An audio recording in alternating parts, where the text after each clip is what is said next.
The first Sunday we had the system in place, I was leading a service, and just hearing people's feedback and encouragement after, it was night and day.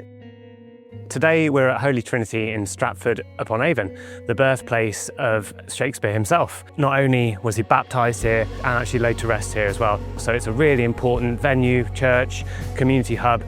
So in terms of making sure it's sufficiently well amplified for our services and for all the different expressions of stuff that we have going on here, it's been a challenge. It's been a challenge. Pre-install, whenever we had a band on a Sunday, we'd have to put in the extra work of setting up a completely separate sound system. The old system was 100-volt line, so hence the need for a complete overhaul of the old system into something newer. And it was always frustrating as a communicator because I wanted to add a bit of colour, a bit of variation, make it interesting. But whenever I did that, things would be lost. We're down the road from the RSC, and there's a lot of Shakespeare-related events that go on in this church, so they needed to be catered for as well. We needed something that would accommodate live music, spoken word, everything.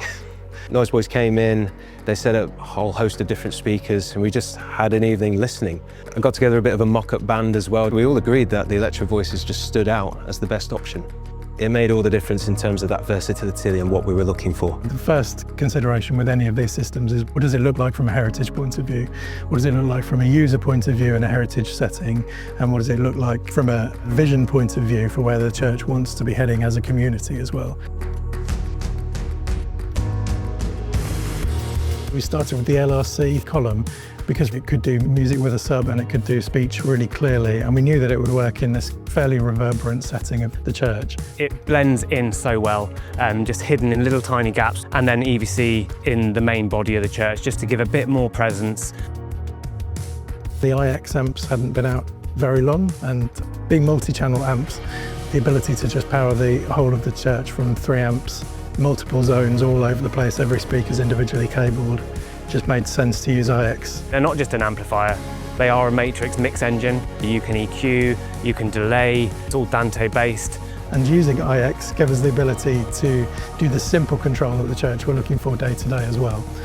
The best solution was finding a way to control the system without using the big desk, because for anyone who doesn't have the experience of working with that, it's just intimidating.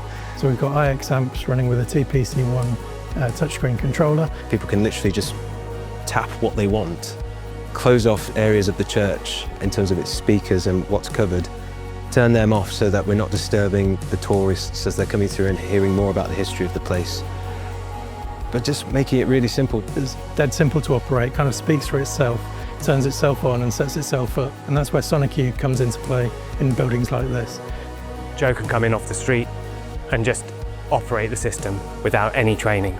I put together a program of readings, bit of music, some mime, puppetry, with the title of Silence, because that's what we had in this church so often until we put the microphones in and got them working properly.